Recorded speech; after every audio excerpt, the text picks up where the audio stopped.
খেয়াল রাখবেন, যখন বান্দা আল্লাহর জন্য কিছু ছেড়ে দেয়, আল্লাহ তার থেকে উত্তমটা তাকে দান করে। বান্দা যখন আল্লাহর জন্য কিছু ছেড়ে দেয়, আল্লাহ তাকে কি করে? আরো উত্তমটা দান করে। খবরদার পরীক্ষার নিয়তে কেউ করবেন না, পরীক্ষার নিয়তে কেউই করবেন না। পরীক্ষার নিয়তে করলে কিন্তু হিতে বিপরীত হতে পারে। ইখলাসের সাথে আল্লাহকে খুশি করার জন্য করবেন, আল্লাহ আপনাকে ভালো দান করবে। আর যদি পরীক্ষার নিয়তে করেন, হিতে বিপরীত হতে পারে। নাহমাদুহু ওয়া নাস্তাঈনুহু ওয়া নাস্তাগফিরুহু ওয়া নু'মিনু বিহি ওয়া নাতাওয়াক্কালু আলাইহি ওয়া নাউযু বিল্লাহি মিন শুরুরি আনফুসিনা ওয়া মিন সাইয়্যাতি আ'মালিনা। من يهده الله فلا مضل له ومن يضلله فلا هادي له وأشهد أن لا إله إلا الله وحده لا شريك له وأشهد أن سيدنا ومولانا محمدا عبده ورسوله صلى الله عليه وعلى آله وأصحابه وبارك وسلم تسليما كثيرا كثيرا. أما بعد فقد قال الله سبحانه وتعالى في كلامه المجيد: أعوذ بالله من الشيطان الرجيم. بسم الله الرحمن الرحيم. إنا أعطيناك الكوثر فصل لربك وانحر إن شانئك هو الأبتر. قال أصحاب رسول الله صلى الله عليه وسلم: يا رسول الله ما هذه الأضاحي؟ قال: سنة أبيكم إبراهيم. قالوا: فما لنا فيها يا رسول الله؟ قال: بكل شعرة من السوق. قال: لكل شعرة حسنة. قالوا: فالصوف يا رسول الله؟ قال: لكل شعرة من الصوف حسنة، أو كما قال النبي عليه الصلاة والسلام. সকলে দুরূদ শরীফ পাঠ করে আল্লাহুম্মা সাল্লি আলা মুহাম্মাদিন ওয়া আলা আলি মুহাম্মাদ কামা সাল্লাইতা আলা ইব্রাহিম ওয়া আলা আলি ইব্রাহিম ইন্নাকা হামিদুম মাজিদ। আল্লাহুম্মা বারিক আলা মুহাম্মাদ ওয়া আলা আলি মুহাম্মাদ কামা বারাকতা আলা ইব্রাহিম وعلى آل إبراهيم إنك حميد مجيد. محترم হাজিরিন, আল্লাহ তাআলার দরবারে শুকরিয়া যে আল্লাহ তাআলা আমাদেরকে জিলহজ মাসের প্রথম জুমায় নামাজ আদায়ের জন্য মসজিদে আসার তৌফিক দান করলেন। এজন্য আল্লাহর দরবারে শুকরিয়া আদায় করি, আলহামদুলিল্লাহ। আজকে জিলহজ মাসের 7 তারিখ, আর 2 দিন পরে 3 দিনের দিন ঈদ। তো জিলহজ মাসে আমাদের কিছু করণীয় আছে, বর্জনীয় আছে, এ বিষয়ে আলোচনা চলতেছিল। বিশেষ করে কুরবানির আলোচনা চলতেছিল। আল্লাহ তাআলা বিশ্বনবী মুহাম্মদ সাল্লাল্লাহু আলাইহি ওয়াসাল্লামকে বলেন, ফসল্লি লিরাব্বিকা ওয়ানহার, আপনি আপনার প্রভুর নামে প্রভুর জন্য নামাজ পড়ুন এবং কোরবানি করুন। আর এটা আমাদের জন্য একই আদেশ, নামাজ পড়া, কোরবানি করা। হাদিসের মধ্যে আসছে যে মা মিন আইয়ামিন আহাব্বু ইলাল্লাহি আন ইউতাআব্বাদা লাহু ফিহা মিন আশরি যিল হাজ্জা, যে আল্লাহ নবী করিম সাল্লাল্লাহু আলাইহি ওয়াসাল্লাম বলেন যে জিলহজ মাসের প্রথম 10 দিনের আমল আল্লাহর কাছে সবচেয়ে দামি এবং উত্তম, সবচেয়ে প্রিয়। সমস্ত ইবাদতের চেয়ে জিলহজ মাসের প্রথম 10 দিনের ইবাদত আল্লাহর কাছে বেশি প্রিয়। তো অন্য একটা হাদিসের মধ্যে আসছে, সাহাবা ইকরাম জিজ্ঞাসা করলেন, ইয়া রাসূলুল্লাহ, জিহাদও কি এই 10 দিনের আমলের চেয়ে উত্তম না? তো আল্লাহ নবী সাল্লাল্লাহু আলাইহি ওয়াসাল্লাম বললেন, হ্যাঁ, জিহাদ উত্তম, ওই ব্যক্তির জিহাদ উত্তম যে ব্যক্তি আল্লাহর দ্বীন জিন্দা করার জন্য জিহাদে গিয়েছে, জিহাদে যে বের হয়েছে নিজের মালসামানে নিয়ে, সে আর বাড়িতে ফিরে আসে নাই, অর্থাৎ সে নিজের শহীদ হয়েছে, মাল সম্পদ আল্লাহর রাস্তায় খরচ করে ফেলেছে। এই ব্যক্তির ইবাদত এই 10 দিনের অন্য ইবাদতের চেয়ে উত্তম। কথাটা বুঝতে পারছেন? আর এছাড়া সমস্ত ইবাদতের চেয়ে এই 10 দিনের ইবাদত আল্লাহর কাছে বেশি উত্তম। আরেকটা হাদিসের মধ্যে আসছে যে কুরবানির দিনে আল্লাহর কাছে সবচেয়ে প্রিয় ইবাদত, মানে বান্দার ইবাদতের মধ্যে কুরবানির দিনে যত ইবাদত করবে এই সব ইবাদতের মধ্যে আল্লাহর কাছে সবচেয়ে প্রিয় ইবাদত হলো রক্ত প্রবাহিত করা। কুরবানির পশুর রক্ত প্রবাহিত করা, কুরবানির পশুর রক্ত প্রবাহিত করা, আবার অন্যায়ভাবে মানুষের রক্ত প্রবাহিত করা না। হ্যাঁ, কুরবানির পশুর রক্ত প্রবাহিত করা, এটা হলো আল্লাহর কাছে সবচেয়ে বেশি প্রিয়। ওই কুরবানির দিনের পশুর রক্ত মাটিতে পড়ার আগেই আল্লাহ তাআলার দরবারে এই কুরবানি পৌঁছে যায়। ঠিক আছে? তো হাদিসের মধ্যে আসছে, ফাতিবু বিহা নাফসা, তোমরা কিয়ামতের ময়দানে এই কুরবানির পশু তার শিং, খুর, পশম এগুলি নিয়ে উপস্থিত হবে, অর্থাৎ এগুলি তার মিজানে, দাড়িপাল্লায় ওজন করা হবে।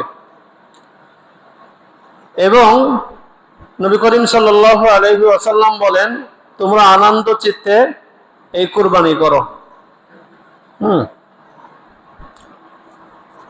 তো আমাদের যাদের সামর্থ্য আছে তাদের প্রত্যেকেরই ভালো কুরবানি করার চেষ্টা করা। আমাদের সকলে তো দিতেই হবে, কিন্তু কুরবানিটা যেন আমার সবচেয়ে উত্তম হয় সেই চেষ্টা করা।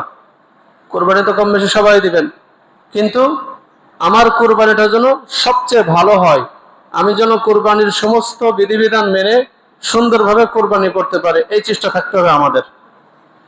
যদি এই চেষ্টা না থাকে তাহলে আমরা সওয়াব থেকে বঞ্চিত হব, এমনকি আমাদের কুরবানি কবুল হলো না, তাই না? সব কাজ করলাম কিন্তু ভুল করলাম, তাহলে তো ওই কাজে আমরা সওয়াব পাবো না, ওটা কবুল হবে না।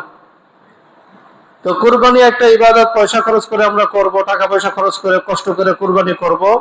তো এই কুরবানিটা যেন আমার সবচেয়ে ভালো কুরবানি হয়।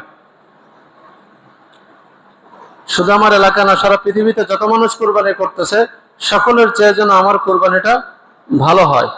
হোক আমার সাধ্যে যতটুকু আছে সেই টাকার ভিতরে আমি ছোট পশু কিনলাম, হ্যাঁ, অন্যের তুলনায় আমার পশুটা ছোট হলো, হোক, কিন্তু আমার ইখলাস, আমার নিয়াত, আমার কুরবানির শুরু থেকে শেষ পর্যন্ত আমলগুলি সব যেন সুন্নাত তরিকায় হয় এবং সুন্দরভাবে হয়, এই চেষ্টা থাকার দরকার।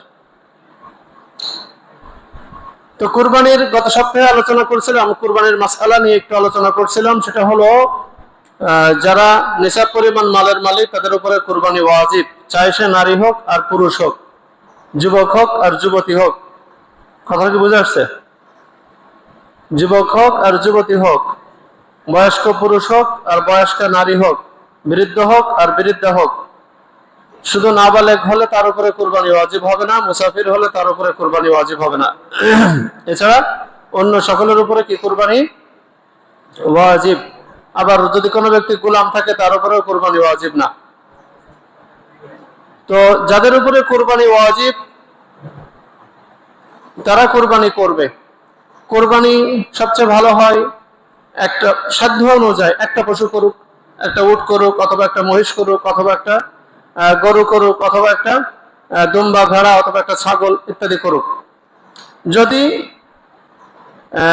একা একটা পশু ক্রয় করতে সক্ষম না হয়, যেমন আপনার ছাগল, ভেড়া, দুম্বা, এগুলিতে শরীক চলবে না, এগুলি একা একটাই করতে হবে। মহিষ, গরু, উট, এই তিনটার মধ্যে 1 থেকে 7 নামে কুরবানি করা যায়, যে কোনো সংখ্যায়, 1 2 3 4 5 6 7, যে কোনো সংখ্যায় কুরবানি করা যেতে পারে। ঠিক আছে, একাধিক হলে শরিকানা, আর একা হলে তো একলাই। তো শরিকানা কুরবানির ক্ষেত্রে গত সপ্তাহে বলেছিলাম, আবারও বলছি, যে শরিকানা কুরবানির ক্ষেত্রে আমরা কয়েকটা বিষয় লক্ষ্য করব। 1 নম্বরে, যার সাথে কুরবানি করতেছি আমি শরিকানা, এই ব্যক্তির নিয়তটা কি? গোশত খাওয়া, মান সম্মান রক্ষা করা, নাকি আল্লাহর জন্য কুরবানি করা? যদি আল্লাহর জন্য কুরবানির নিয়ত থাকে তাহলে তাকে অংশগ্রহণ করাবো, তার সাথে কুরবানি করব। আর যদি আল্লাহকে সন্তুষ্ট করা না থাকে তাহলে তার সাথে কুরবানি করব না। যদি করি তো আমার কুরবানি হবে না। তারটা তো হবেই না, তার তো কুরবানির নিয়তই নাই। কিন্তু আমি তো কুরবানির নিয়তে কুরবানি করতেছি, আমারটা, তার এই ভুলের কারণে আমারটা হবে না। এরপরে বলছিলাম যে সব শরিকারা কুরবানির ক্ষেত্রে 1 নম্বর তো যেই কুরবানি করবে কুরবানির সমস্ত পশু, কুরবানির সমস্ত অর্থ হালাল হতে হবে। কুরবানির সমস্ত অর্থ কি হতে হবে? হালাল হতে হবে। এখন শরিকারা কুরবানি যদি করে, সকলের অর্থ হালাল হতে হবে। যদি কোনো একজনের অর্থ হারাম হয়, হালাল না হয়, তাহলে কাহারও কুরবানি হবে না। ঠিক আছে, সকলের অর্থ কি হতে হবে? হালাল হতে হবে। তো আমরা এই বিষয়গুলি লক্ষ্য রাখবো। এখন শরিকানা কুরবানির ক্ষেত্রে গরু, মহিষ, উট, এই তিনটার ক্ষেত্রে 1 থেকে 7 নামে কুরবানি করা যাবে। এখানে একটা বিষয় খুবই গুরুত্বপূর্ণ, সেটা হলো, মানে সবটাই গুরুত্বপূর্ণ, বেশি ভুল আমরা যেখানে করে থাকি সেটা হলো শরিকের ক্ষেত্রে একটা ভুল আমরা করে থাকি। নিয়ম হলো যে কয়জনে কুরবানি করবে সেই কয়জনের অর্থ সমান হতে হবে। যে কয় শরিকে একটা পশু কুরবানি করবে সেই কয় শরিকের অর্থ সমান হতে হবে। মানে অর্থ বলতে আপনার 10 কোটি আছে, তার 10 কোটি আছে, বিষয়টা এমন না। ওই পশু ক্রয়ের ক্ষেত্রে, কুরবানির ক্ষেত্রে যে অর্থ খরচ করা হচ্ছে ওই অর্থ সকলের সমান হতে হবে। কথার কথা, 70,000 টাকা দিয়ে 7 জনে একটা গরু কিনলেন, 70,000 টাকা দিয়ে, তাহলে এক একজনের ভাগে কত করে পড়ে? 10,000 করে। দেখা যাচ্ছে 5 জনে 10,000 করে দিয়েছে, একজনে 15,000 দিয়েছে, আর একজনে 5,000 দিয়েছে। তাহলে একজনের অংশ বড় হয়ে গেল আর একজনের অংশ ছোট হয়ে গেল না? হ্যাঁ, যে 5,000 দিল তার অংশ তো ছোট হয়ে গেল না? তাহলে একজনের অংশ যদি ছোট হয়ে যায় তো কুরবানি হবে না। এক্ষেত্রে আমরা আরেকটা ভুল করে থাকি, নামে 7 অংশই থাকে, সমান সমান থাকে, কিন্তু ওখানে আর একটা ঘাবলা থেকে যায়। সেটা কিভাবে? এইভাবে থাকে যে একটা পশু, একটা গরু 2 জনে কুরবানি করতেছে। একটা গরু কয়জনে কুরবানি করতেছে? 2 জনে। নাম 2টা দিচ্ছে, খেয়াল করবেন। যে 1 লক্ষ টাকাতে একটা গরু কিনলাম, আমি আর আব্দুর রহমান কুরবানি করলাম। আমি 50,000 দিলাম আর আব্দুর রহমানের ভাগে 50। এখন আব্দুর রহমান একলা 50,000 টাকা দেওয়ার সামর্থ্য রাখে না, কিন্তু সে ভাগ একটা নেছে। ভাগ কি করছে? সে একটা নেছে, যে আমি 50 দিচ্ছি আর আব্দুর রহমান সে 50 দিবে, মানে তার দায়িত্ব এটা সে নিয়ে নেছে। এখন সে করলো কি, একলা যেহেতু 50,000 দিতে পারছে না, সে আরেকজনকে নিল, আব্দুর রহমান আব্দুর রশিদকে নিল। আব্দুর রশিদ, আমি তো কোরবানি করা একটা ভাগ রাখছি অমুক জায়গা, 50,000 টাকা লাগবো, আমার তো 50,000 টাকা নেই, আমি 25 দিই, তুই 25 দে।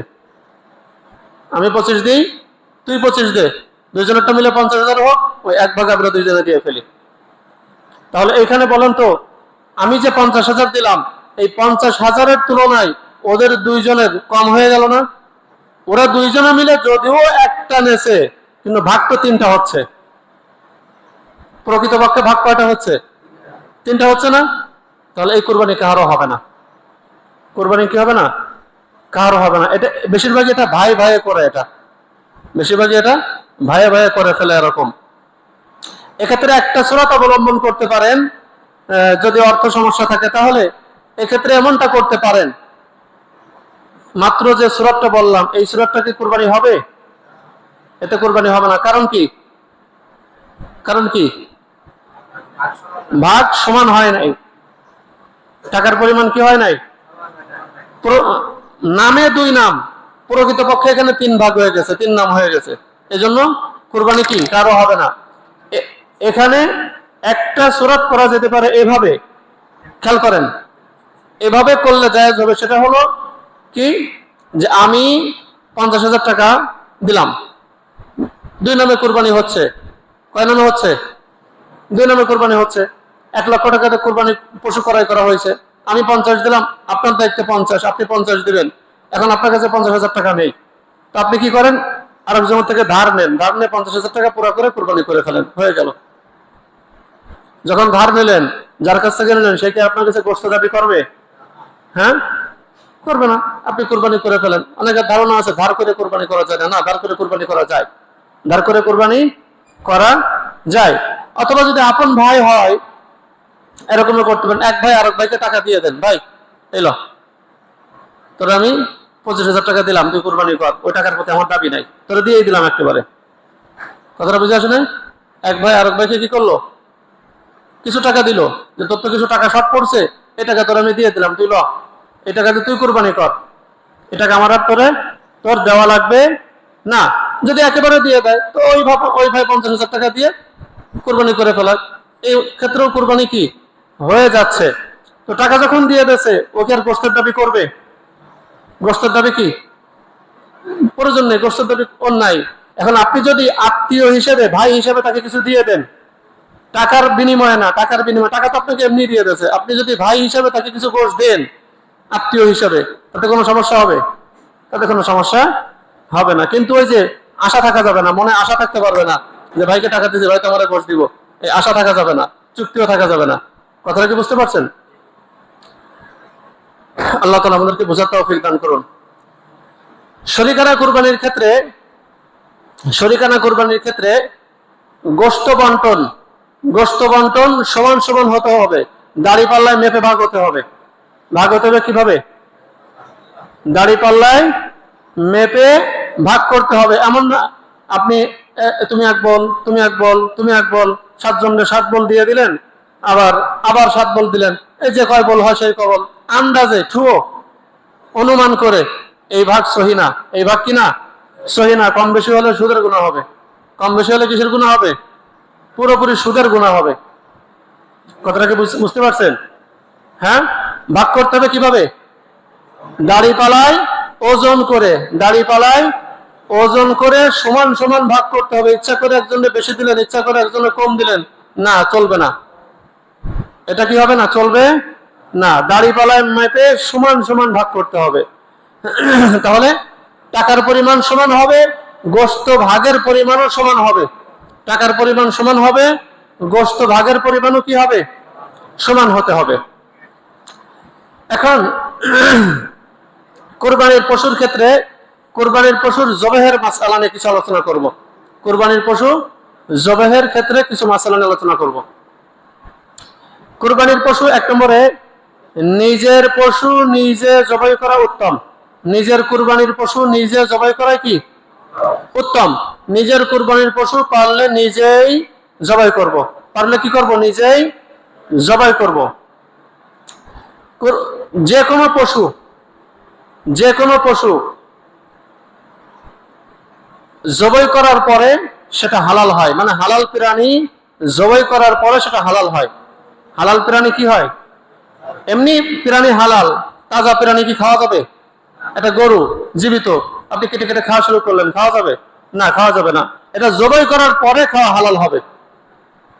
কথাটা কি বুঝতে পারছেন? জবাই করার পরে কি হয়? প্রাণী খাওয়া হালাল হয়। যে প্রাণীর গায়ে রক্ত আছে সেই প্রাণী জবাই করে খেতে হয়।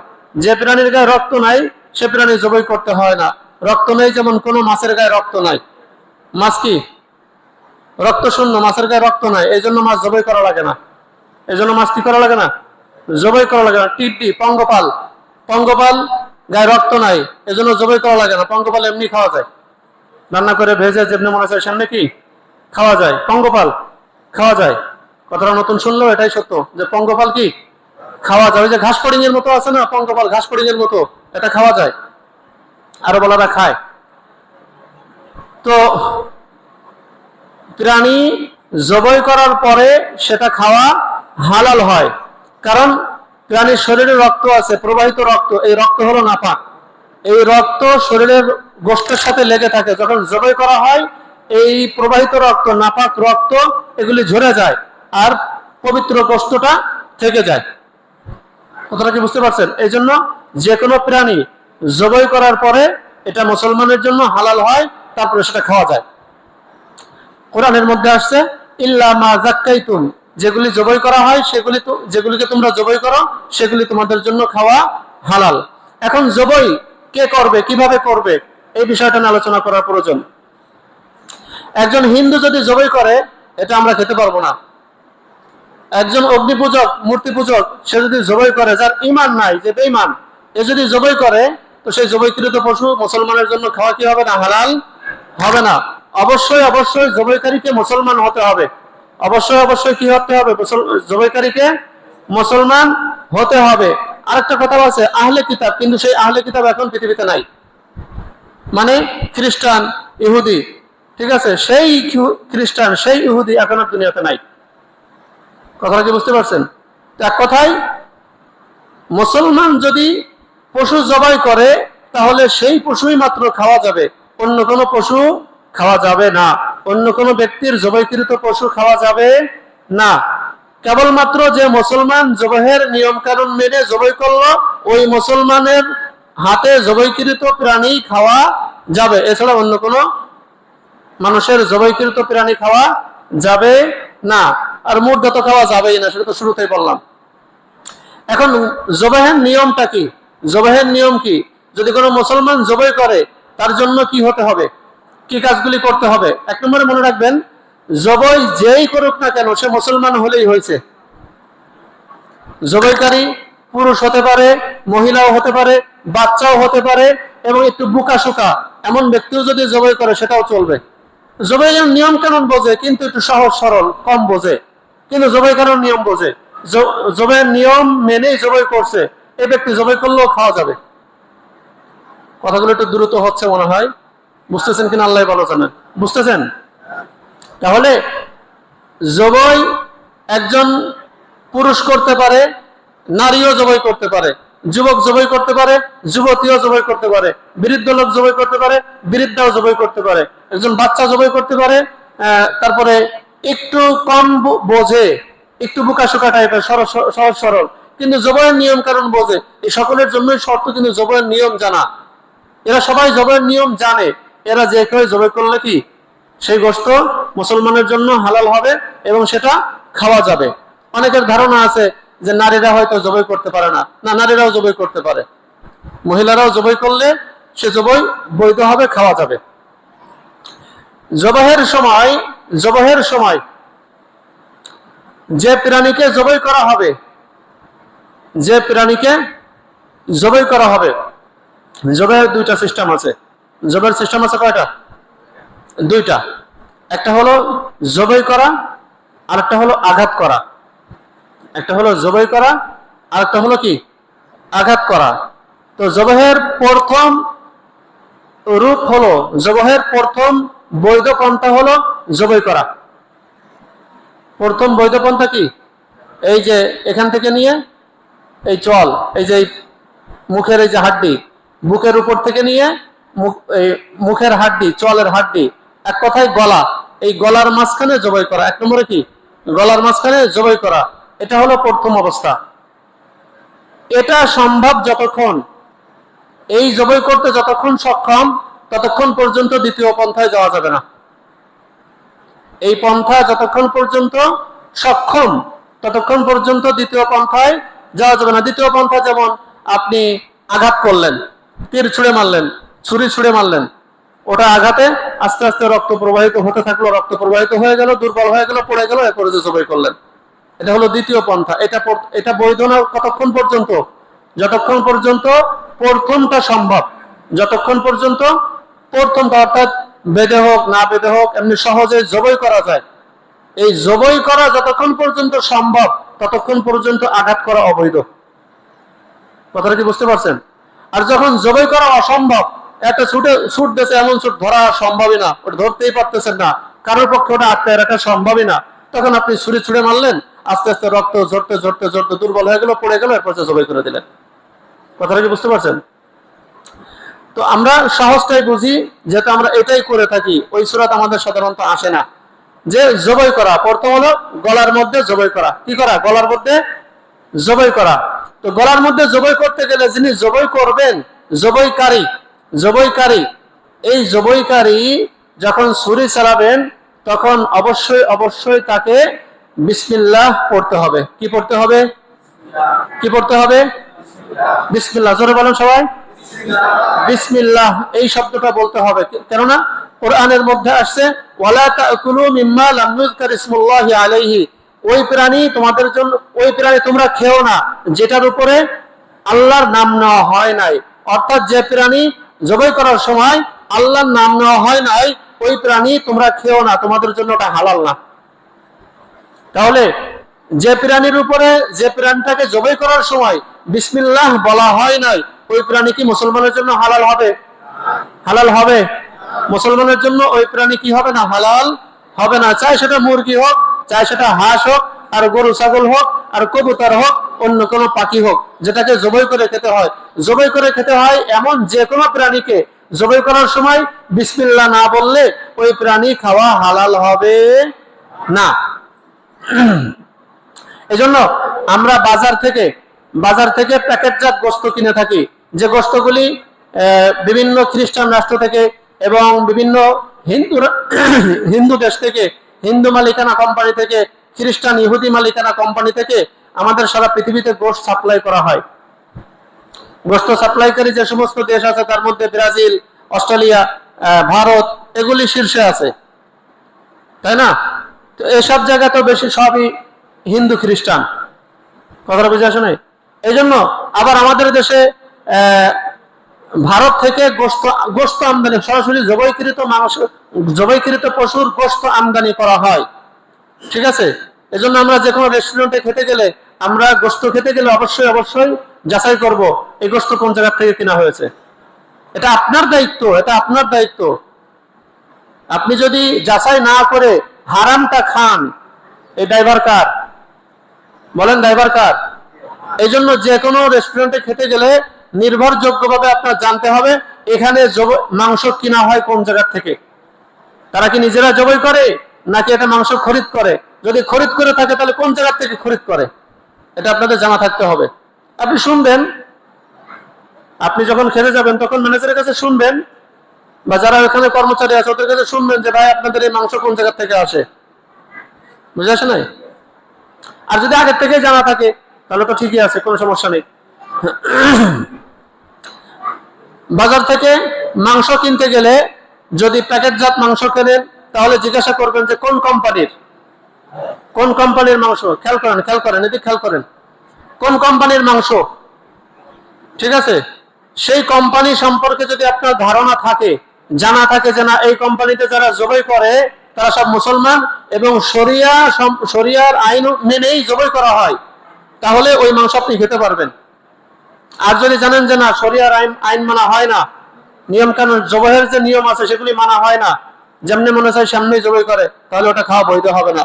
এখন জবাইয়ের যে পদ্ধতিগুলি আছে বেশিরভাগই আপনার শরিয়ার আইন মানে জবাই করা হয় না। আপনারা ইউটিউবে দেখলে পাবেন যে কিছু প্রাণীকে জবাই করা হয় কিছু কোম্পানিতে এবং কিছু কসাইখানায় জবাই করা হয়, এই মাথায় এখানে কুড়াল দিয়ে কুড়ালের উল্টো পিঠ দিয়ে আঘাত করা হয়, আর ওতে গরুটা কি মানে বাড়ি দেওয়ার সাথে সাথে সেকেন্ডের মধ্যে গরুটা পড়ে যায়। তো ওই পড়ে যে আচ্ছা আপনার মাথায় একটা যদি বাড়ি দেওয়া হয়, হয় আপনি অজ্ঞান হয়ে যাবেন না হয় মারা যাবেন, তাই না? আপনি পড়ে যাওয়া মানে কি হয় অজ্ঞান হয়ে গেছেন না হয় মারা গেছেন। মারা যায় না? ওই মুহূর্তেই তো মারা যায়। আবার কিছু কিছু গরুকে, প্রাণীকে এই মাথায় গুলি করা হয়। তো গুলি যখন করে তখন লম্বা একটা রড বের হয়, এই রডটা মাথার ভিতরে ঢুকে যায়, ঢোকার সাথে সাথে পড়ে যায়। আবার কিছুকে ইনজেকশন দেওয়া হয়। এক এক পদ্ধতিতে করা হয়, যেগুলি জবাহের আগে এই কাজগুলি কোনোভাবেই শরিয়াত সম্মত না। জবাহের আগে এই কাজগুলি করা কি শরিয়াতে সমর্থন করে না। কারণ আপনি যে আঘাত করলেন, আঘাত করার পরে যে জবাই করতেছেন ওই আঘাতেই মারা গেছে কিনা এটা তো নিশ্চিত না, এটা তো আর পরীক্ষা করা হয় না। ওই মারা যাওয়াটা যদি জবাই করে আবার প্যাকেট করে ছেড়ে দেয় তো আপনি তো হারাম খাচ্ছেন। বুঝে আসে নাই? এই জন্য যারা রক্ষণশীল মুসলমান, যারা মুসলমান ধর্ম মানার চেষ্টা করে, বাইরে দেখবেন এরা বাজার থেকে গোশত কেনে না, তাজা প্রাণী কিনে ওই অনেক শহর থেকে যেখানে জবাই করার নিয়ম আছে সেখানে জবাই করে নিয়ে আসে। এজন্য আমরা জবাইয়ের ব্যাপারে নিশ্চিত যে হতে হবে যে জবাই করার সময়, ওই প্রাণীকে জবাই করার সময় যখন ছুরি ধরবে তখন বলবে কি আল্লাহ, বিসমিল্লাহি, কি বলবে? বিসমিল্লাহি, বিসমিল্লাহ কি বলবে? সাথে যদি আল্লাহু আকবার যুক্ত করে, এটা মুস্তাহাব, যেহেতু নবী করিম সাল্লাল্লাহু আলাইহি ওয়াসাল্লাম যুক্ত করছেন। বিসমিল্লাহি আল্লাহু আকবার কি বলতে হবে? বিসমিল্লাহি, বলেন সবাই বলেন বিসমিল্লাহি, বিসমিল্লাহি আল্লাহু আকবার। এটা একবার বললেই যথেষ্ট, একবার বললেই কি যথেষ্ট। কোন ব্যক্তি যদি, খেয়াল করবেন খুবই খেয়াল করবেন, বিসমিল্লাহি আল্লাহু আকবার বললে জবাই হয়ে যাবে। কোন ব্যক্তি যদি বিসমিল্লাহ বলতে ভুলে যায়, বিসমিল্লাহ বলতে ভুলে যায় তাহলে সমস্যা নেই। আচ্ছা, রোজা রাখা ফরজ না? রোজা রাখা অবস্থায় সারাদিন খাওয়া কি হালাল? সারাদিন না খেয়ে থাকা তো ফরজ। এখন যদি কেউ ভুল করে খেয়ে ফেলে তাহলে কি তার রোজা ভাঙবে? হ্যাঁ, ভাঙবে না। আচ্ছা, নামাজের মধ্যে যদি কেউ ভুল করে ফেলে তাহলে কি নামাজ ভেঙে যাবে? সিজদায় সাহু করলে ঠিক হয়ে যাচ্ছে না, যদি ওয়াজিবের ক্ষেত্রে। তো অনুরূপ ভাবে মুসলমানের ভুলকে আল্লাহ ক্ষমা করছেন, মুসলমানের এই উম্মতের ভুলকে আল্লাহ কি ক্ষমা করেছেন। এই উম্মতের কিছু বৈশিষ্ট্য আছে, আল্লাহ এই উম্মতকে বিশেষ কিছু দান করছে। তার মধ্যে একটা হলো এই উম্মত যদি ভুল করে তাহলে এই ভুলটাকে আল্লাহ ক্ষমা করে দেন। তো যদি বিসমিল্লাহ ভুলে না বলে, কেউ যদি বিসমিল্লাহ জবাই করার সময় বিসমিল্লাহ ভুলে বলে নাই, ভুলে গেছে, বিসমিল্লাহ বলতে কি হয়ে গেছে, ভুলে গেছে, তাহলে কোনো সমস্যা নাই, তাহলে কি নাই, কোনো সমস্যা নাই। কিন্তু যদি ইচ্ছা করে বিসমিল্লাহ ছেড়ে দেয়, যদি কেউ ইচ্ছা করে বিসমিল্লাহ ছেড়ে দেয় তাহলে কি ওটা মৃত বলে বিবেচিত হবে। ওই জবাই যেহেতু যদিও করছে জবাই, কিন্তু বিসমিল্লাহ ইচ্ছা করে ছেড়ে দিয়েছে, তাহলে ওই প্রাণীকে মৃত ঘোষণা করা হবে, ওটা খাওয়া হালাল হবে না। কথাটা কি স্পষ্ট হয়েছে? তাহলে জবাই করার সময় অবশ্যই বিসমিল্লাহ বলতে হবে। যদি কেউ ভুল করে না বলে তাতে সমস্যা নাই, যদি কেউ ইচ্ছা করে না বলে তাহলে ওই প্রাণী জবাই করা সত্ত্বেও ওটা মুর্দা, মৃত প্রাণী, মরা গরুর যে বিধান ওইটারও সেই বিধান, খাওয়া যাবে না, খাওয়া সম্পূর্ণ হারাম। খাওয়া কি হবে? সম্পূর্ণ হারাম হবে, হালাল হবে না, কারোর জন্য খাওয়া এটা হালাল হবে না। যদি কোনো ব্যক্তি বিসমিল্লাহ না বলে আলহামদুলিল্লাহ বলে ফেলে, মানে বলতে গেছে বিসমিল্লাহ বলে ফেলছে আলহামদুলিল্লাহ, বলতে গেছে বিসমিল্লাহ বলে ফেলছে সুবহানাল্লাহ, সমস্যা নেই। কথাটা বুঝতে পারছেন? সমস্যা নাই।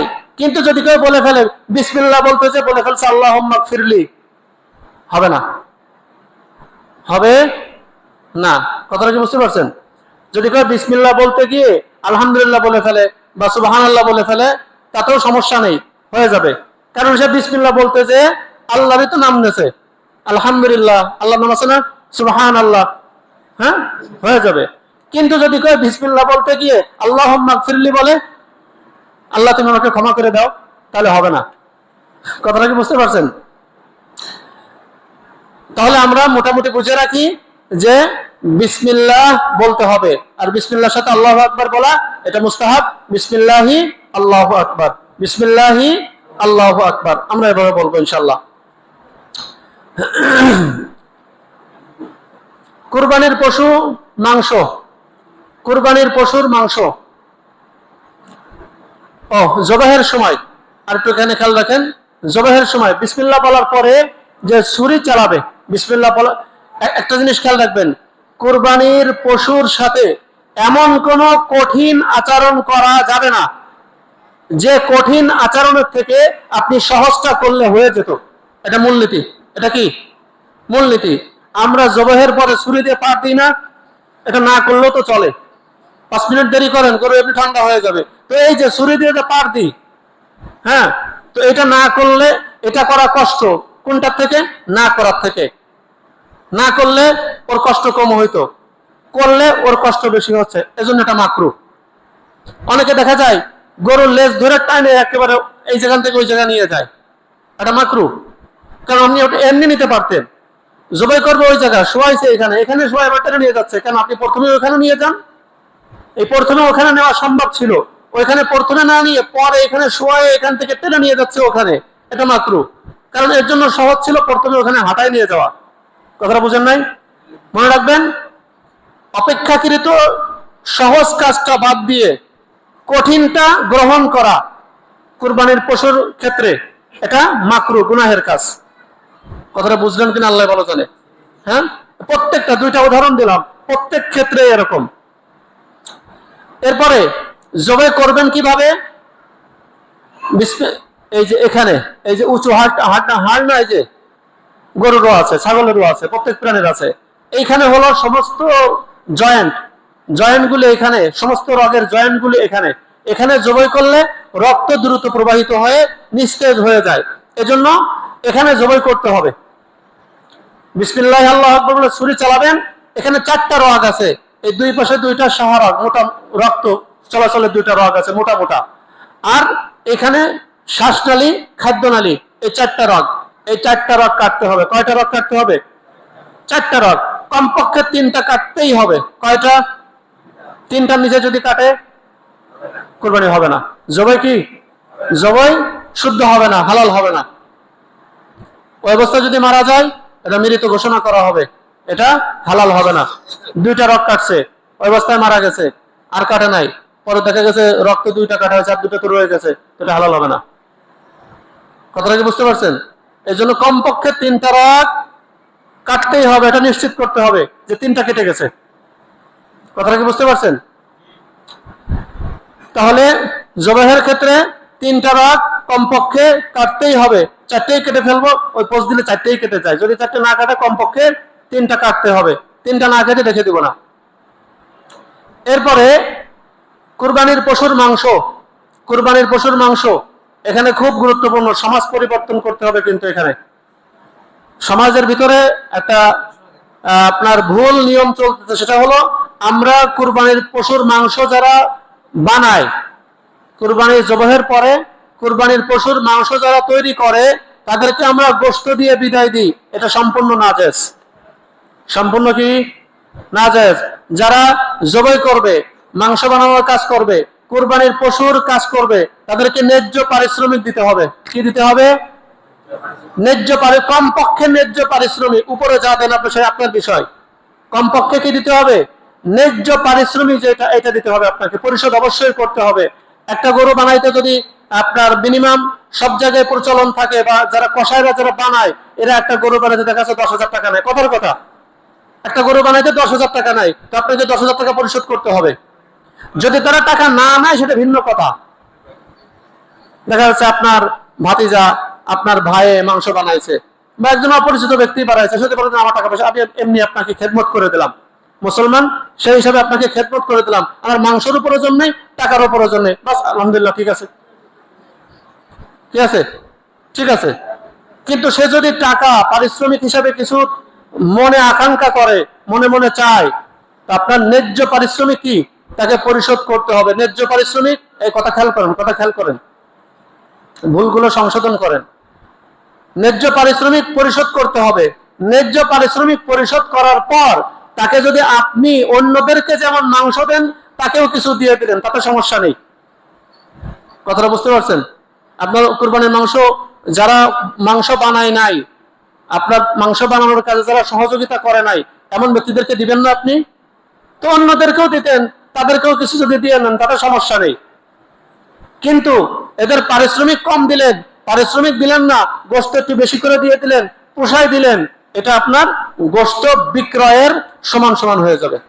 কেমন জানি আপনি পারিশ্রমিকের মানে পরিশ্রমের বিনিময়ে গোশত বিক্রয় করলেন। কথাটা কি বুঝতে পারছেন? কথাটা কি বুঝছেন?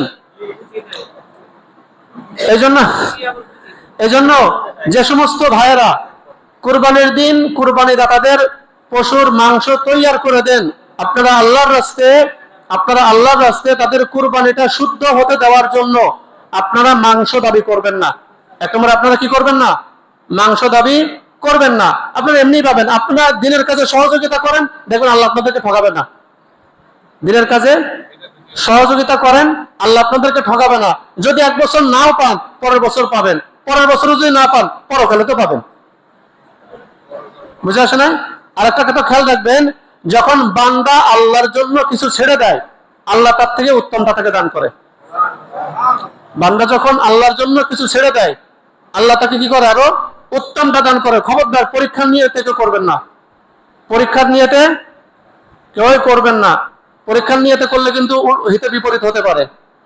ইখলাসের সাথে আল্লাহকে খুশি করার জন্য করবেন, আল্লাহ আপনাকে ভালো দান করবে। আর যদি পরীক্ষার নিয়তে করেন, হিতে বিপরীত হতে পারে, এটা খেয়াল রাখবেন। আমরা দিনের কোনো কাজ পরীক্ষা করার নিয়তে করব না, আল্লাহকে সন্তুষ্ট করার জন্য করব, ইখলাসের সাথে করব। আল্লাহ দুনিয়াবি ফায়দা, পরকালীন ফায়দা সবটাই আমাদেরকে দান করবে। আর যদি পরীক্ষা করার নিয়তে করি, হিতে বিপরীত হতে পারে, আরো খারাপ হতে পারে। তো কুরবানির মাংস আমরা মাংস দ্বারা পারিশ্রমিক পরিশোধ করব না। ইতিপূর্বে যদি কেউ করে থাকেন, তার জিম্মায় ওই পরিমাণ মাংস কিনে গরিবদেরকে সদকা করা এখনো পর্যন্ত ওয়াজিব রয়ে গেছে। যদি জীবনে 1 মণ করে থাকেন, সে 1 মণ এখন কিনে সদকা করেন। কথাটা বুঝে আসছে? এটা আপনার জিম্মায় রয়ে গেছে। এরপরে আপনার বাড়িতে বদলি নিয়েছেন, আপনার দোকানের কর্মচারী আছে, যে কোনো ব্যক্তি আছে, যাদের সাথে চুক্তি ছিল যে টাকাও দিবেন, খাওয়াবেন, টাকাও দিবেন এবং কি করবেন? খাওয়াবেন। তাদেরকে কুরবানির মাংস দেওয়া যাবে না। তাদেরকে কুরবানির মাংস খাবার হিসেবে দেওয়া যাবে না, অতিরিক্ত হিসেবে দেওয়া যাবে। অতিরিক্ত হিসেবে দেওয়া যাবে, ন্যায্য খাবারের ভিতরে ওটা দেওয়া যাবে না। ওটাও যদি দিয়ে থাকেন, তাহলে ওটা বিক্রয়ের সমান হবে। কথাটা কি বুঝতে পারছেন? একবেলা খাইতে যে পরিমাণ খাবার লাগে, ওই খাবারের সাথে যে পরিমাণ তরকারি লাগে, ওই তরকারি দিবেন, খাবার দিবেন, তরকারি দিবেন। এরপরে অতিরিক্ত হিসেবে যদি আপনি মাংস দেন, তাহলে ঠিক আছে, আপনার ইখলাস ঠিক আছে, কুরবানি ঠিক আছে। আর আপনি অন্য তরকারি দিলেন না, নে কুরবানির দিন বেশি করে মাংস খা, এই মাংস বিক্রয় হলো। মাংস কি হইলো? কর্মচারীর কাছে বিক্রয় হলো। তাতে আপনার কুরবানি কি হলো? অসম্পূর্ণ থেকে গেল। কথাটা কি বুঝে আসছে সকলের? কথাটা কি বুঝে আসছে? এই বিষয়গুলি আমরা খুবই সতর্ক থাকবো। কুরবানির মাংস, কুরবানির পশুর কোনো কিছুই আপনি বিক্রয় করার অধিকার রাখেন না। কুরবানির পশুর কোনো কিছু, এমনকি কুরবানির পশুর রশিটাও আপনি বিক্রয় করার অধিকার রাখেন না। কুরবানির পশুর চামড়া আপনি দাবাগাত করে নিজে ব্যবহার করতে পারবেন, যদি খেতে চান খেয়ে ফেলতে পারবেন। কিন্তু যদি বিক্রয় করেন, সেই টাকা আপনি ব্যবহার করতে পারবেন না। ওই টাকার হকদার গরিব মিসকিন, কোন গরিব মিসকিনকে দিয়ে দিবেন। সবচেয়ে উত্তম যারটা তার হাতে দিয়ে দিলেন। সবচেয়ে উত্তম কি? কোন একজন গরিবকে টাকাটা দিয়ে দিলেন। মসজিদ, স্কুল, মাদ্রাসা, কোন প্রতিষ্ঠানের ভবনের কাজে, নির্মাণ কাজে, জায়গা কেনার কাজে দেওয়া যাবে না। হ্যাঁ, কোন মাদ্রাসায় যদি কোনো গরিবরা থাকে, ওই গরিবদের জন্য লিল্লাহ ফান্ডে আপনি দিয়ে দিতে পারেন। মাদ্রাসায় দিবেন, বললাম তো, মাদ্রাসায় যদি গরিবরা থাকে, ওই গরিবদের জন্য আপনি দিয়ে দিতে পারেন। কথাটা কি বুঝতে পারছেন? এটা যার যার কথা তার, যার যার ব্যবস্থা তার করতে হবে। আপনার ঘা হয়েছে, আপনার মলমের ব্যবস্থা করতে হবে। আপনার মলম তো আর আমি কিনে দিব না, তাই না? যার ফোড়া হয়েছে, সে ফোড়া চিকিৎসা কে করবে? সে নিজে করবে। আপনার ফোড়া চিকিৎসা আমি করবো না, এটা বুঝতে হবে। আপনারটা আপনার করতে হবে। এরপরে শোনেন, সময় নষ্ট করেন না, কাজ আছে, অনেকগুলি কথা আজকে বলতে হবে। শোনেন, কুরবানির পশুর মাংস 3 ভাগ করা মুস্তাহাব বা সুন্নাত, যাই বলেন না কেন। কুরবানির পশুর মাংস কি 3 ভাগ করা সুন্নাত। 1 ভাগ আপনি নিজে খাবেন, 1 ভাগ গরিবদেরকে দান করবেন, আর 1 ভাগ আত্মীয় স্বজনদেরকে দিবেন। এই 3 ভাগ করা কি সুন্নাত। এখন যদি আপনি মনে করেন যে না, সবটাই আমার প্রয়োজন আছে, সবটাই আপনি খান, কোনো সমস্যা নেই, একদিনে খাবো না, এই কুরবানির মাংস 20 বছর পর্যন্ত রেখে খাবো, খান, কোনো গুনাহ হবে না। কথাটা বুঝতে পারছেন? এই কুরবানির মাংস আপনি কি করবেন? কথা শোনেন, 20 বছর পর্যন্ত ফ্রিজার করে আমি খাবো, আপনি খান, কোনো সমস্যা নেই, কোনো গুনাহ হবে না। কিন্তু এটা কেমন, বিবেকে কেমন বলে যে আল্লাহ আমাকে কুরবানি করতে দিল, কুরবানি করার সামর্থ্য দিল, আমার যদি আগের মতো আল্লাহ তাআলা কুরবানির পশুটা আগে যেমন পোড়ায় ফেলতো, ভস্য তেমন যদি হতো, আমি কি খাইতাম? এটা তো আল্লাহর নামে কুরবানি করে দিয়েছি, আল্লাহ তো আমাকে সামর্থ্য দিয়েছে, আমি কিনে খাবো। আজকে বছরে একটা দিন আমি গরিবদেরকে বিলাই দিই, বুঝে আসে নাই?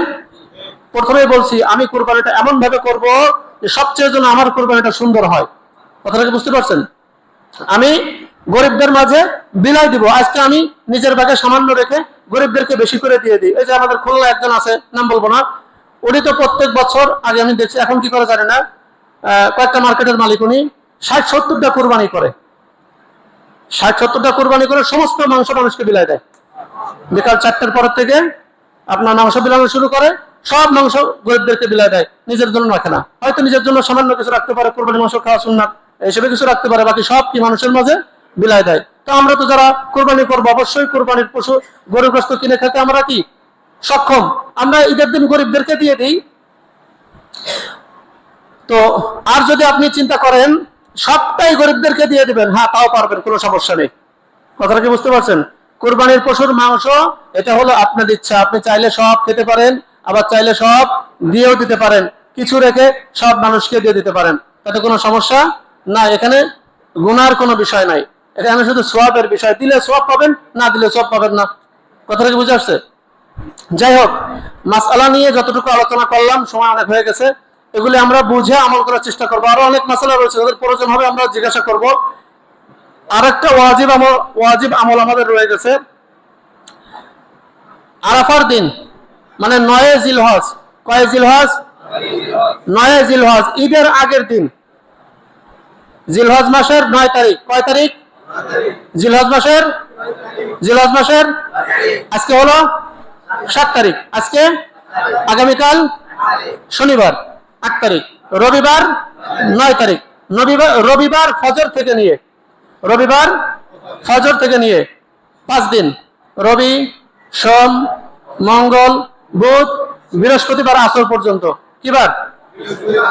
তাহলে রবিবার ফজর থেকে নিয়ে বৃহস্পতিবার আসর পর্যন্ত 23 ওয়াক্ত নামাজ। কত ওয়াক্ত নামাজ? রবিবার ফজর থেকে নিয়ে বৃহস্পতিবার আসর পর্যন্ত কত ওয়াক্ত নামাজ? 9 জিলহজ থেকে 13 জিলহজ, 9 জিলহজ থেকে 13 জিলহজ পর্যন্ত এই 23 ওয়াক্ত ফরজ নামাজের পর, এই 23 ওয়াক্ত নামাজ, প্রত্যেক ওয়াক্ত ফরজ নামাজের পর সালাম ফেরানোর পরে প্রত্যেক পুরুষের জন্য ওয়াজিব হলো একবার তাকবীর বলা। ওয়াজিব কি? একবার তাকবীর বলা।